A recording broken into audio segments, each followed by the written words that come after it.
Hannah. And I'm Kayla. And today we are here to interview Karen and McManus, whose new book, One of Us is Next, is out now. We are so excited to have you. Thank you for sitting down to interview with us. My pleasure. Thanks for having me. Thank you.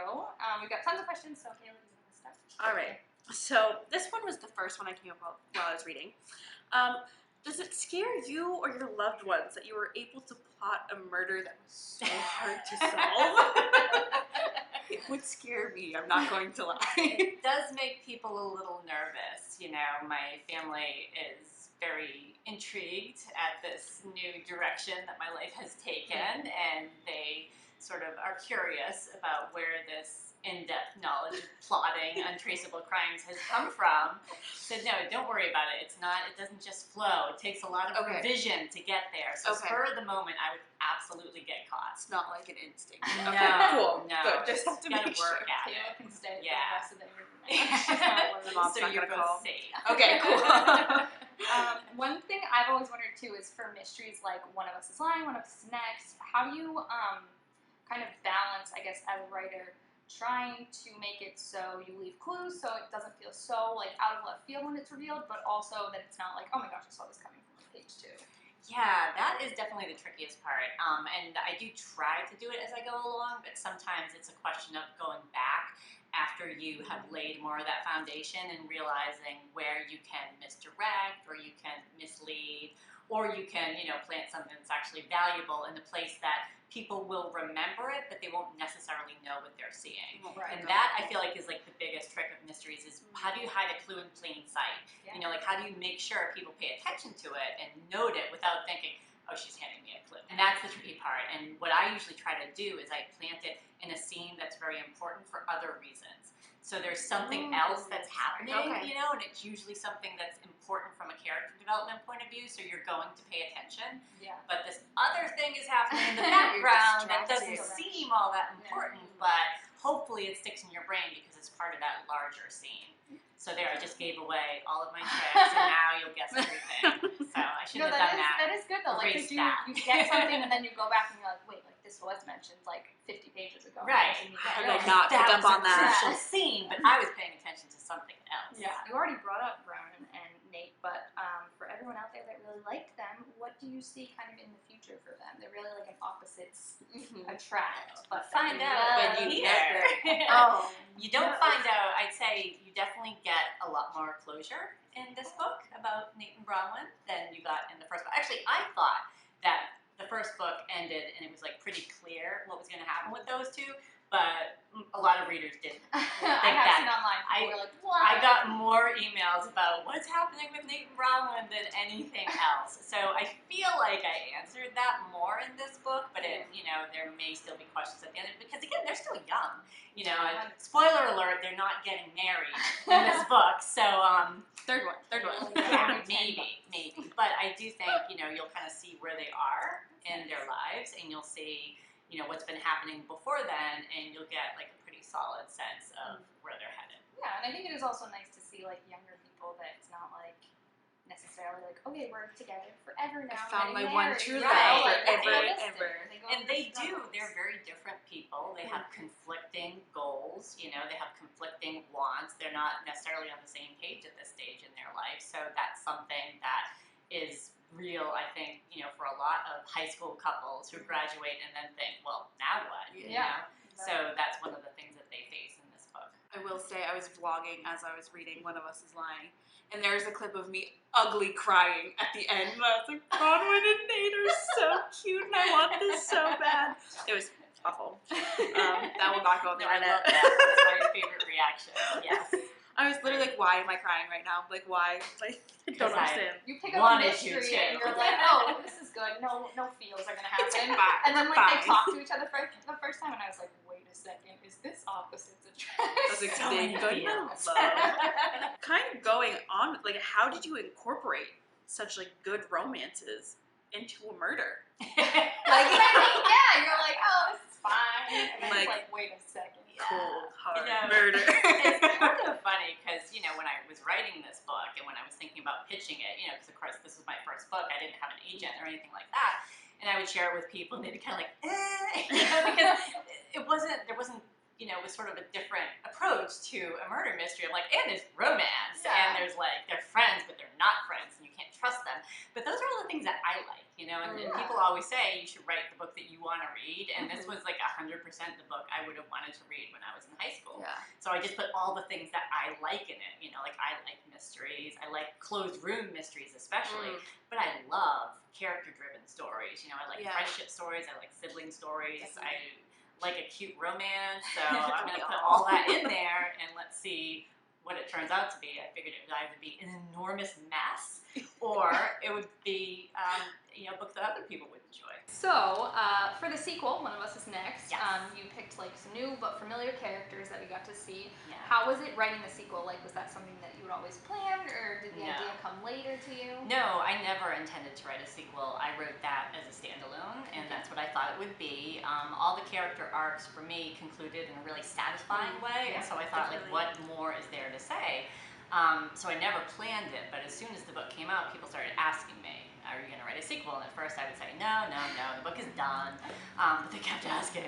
And then my publisher was also asking, and I said, well, I don't want to do the same characters. And I thought that might shut down the discussion, like maybe that would be all that people wanted.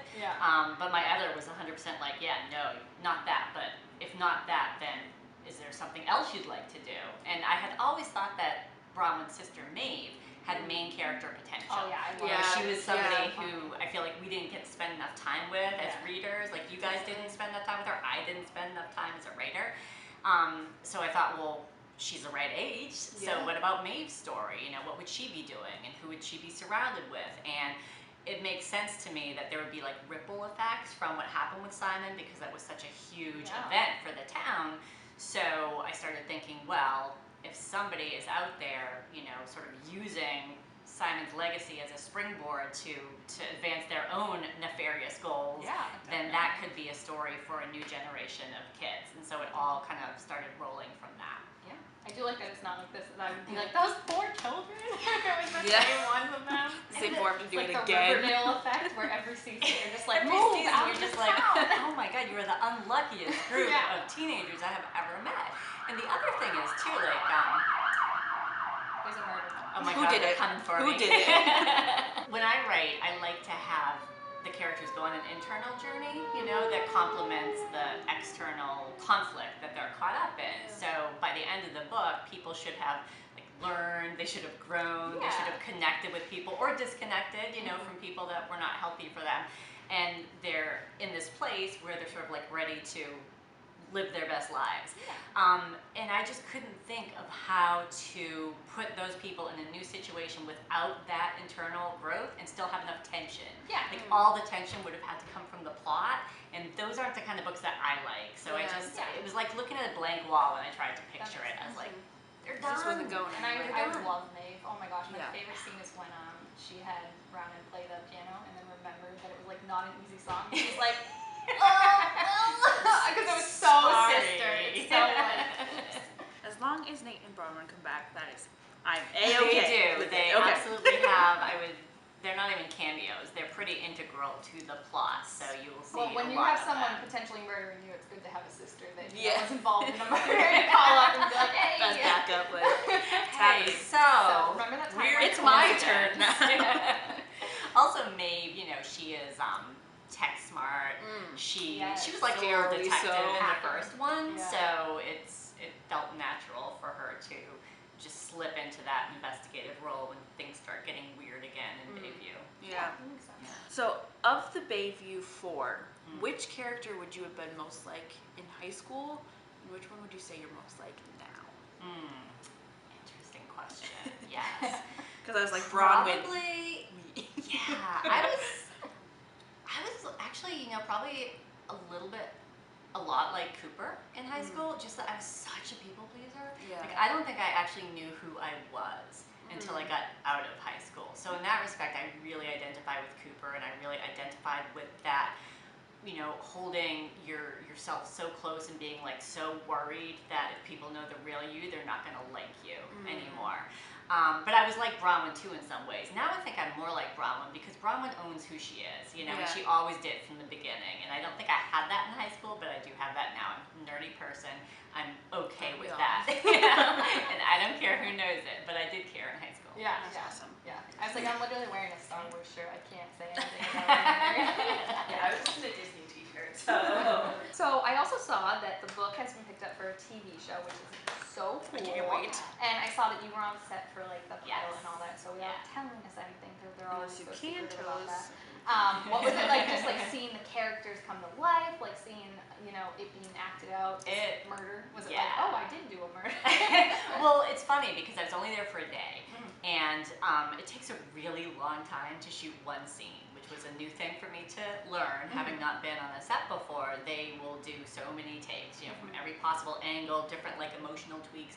So they only really did 3 scenes, and I was there for 14 hours probably. Jeez. But it just took that long to get the Could takes. never. Yeah. So I didn't see like that much of the story unfolding, but it was very, very cool to be there first of all and see the process, but to meet the young actors. Like, I don't know if you guys saw, there was one picture I put on Instagram. It was like me surrounded by like all the kids, except Nate. We didn't have Nate. He wasn't there. The actor who plays TJ wasn't there. So we were missing a couple people, but it was a lot of them. Yeah, and they are so sweet. They really got along well. Like, it was so fun They're to watch. buds. Yeah, especially because when I was on set, it was a Nate and Bronwyn and Maeve day. And the actress who plays Maeve, she came later and she had a sort of small part in the scene, so she was sitting and hanging out and we're chatting, and she's just so lovely. And then later, I'm watching her interact with the actress who plays Bronwyn, and they honestly were like sisters. They're just like, and they're just having a conversation, but they were like holding hands at one point, and I was just like, my heart can't take this. That's so sweet. Yeah, they really got along. It was very genuine. They still, we all follow each other on Instagram, and I see them, posting old pictures from set, and they all weigh in and talk about how much they miss each other. And because 14 hours like a day with people, You get if you close. don't like them, my Right. gosh. Yeah, that's that what would they be- all that want. It's like when I have to work with Miranda for a whole day. I know. Even an hour. Ready to, like, ready to climb in the murder walls. someone. I'm looking for the maybe peanut oil, honestly. kill her. Yeah. Is there like a tentative date of when it's No, I mean, the network actually still has to decide whether they're going to pick up the full Okay. series.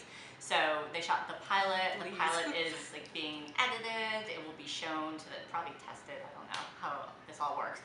But at some point, the network says, yes, let's order this to series, or they might say, we want to see X, Y, and Z changed, or they could decide this is not for us. At which point, maybe they would sell it to someone else, or maybe it just wouldn't happen. So we still don't really know. Fingers crossed. Yeah, I hope we'll know, within... let's get Jeff in here. Do your magic. Do your That's magic. a great investment for you. And then something that probably is more definitive for you. What future projects are you working on?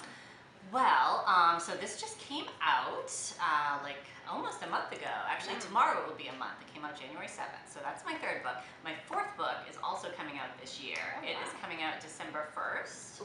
I think you guys might have advanced reader copies here. I think I'm not Leo sure. said that he had found one, yes. Yeah. So that's called The Cousins. And that's another standalone mystery, similar to Two Can Keep a Secret. So it's not part of this series. It's not starting a new series. It's meant to be a standalone book. And it's about these 3 cousins who don't really know each other because their family's very estranged. Their grandmother disinherited all of their parents when they were younger, and she's like super rich, so they're all really disappointed about that. And then she mysteriously invites them to spend the summer at her island resort.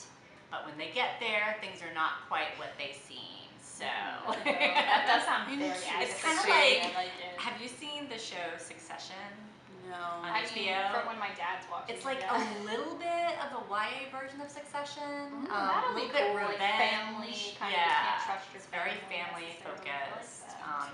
So that's coming out in December, and then I do have some other stuff I'm working on, but I can't talk Oh, about yes. it yet.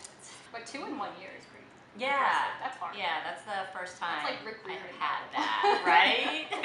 You've made it. You've made it to the review level. The tree long last. The tier of water just climbs. Well, we're very excited about those, but I think that is all the questions we had today, so thank you for sitting down with Okay, us. my pleasure. So if you haven't read it yet, go read One of Us is Lying. I don't know what you're doing. And One of Us is Next is obviously out, so make sure you pick that up too. And we're going to have different questions on both channels again, because that was fun. So make sure you watch both videos to get the full story, the full interview, and we will see see you guys next time for another one. All right. Thank you. Bye. Bye. Thank you guys for having me. Yeah, thank you.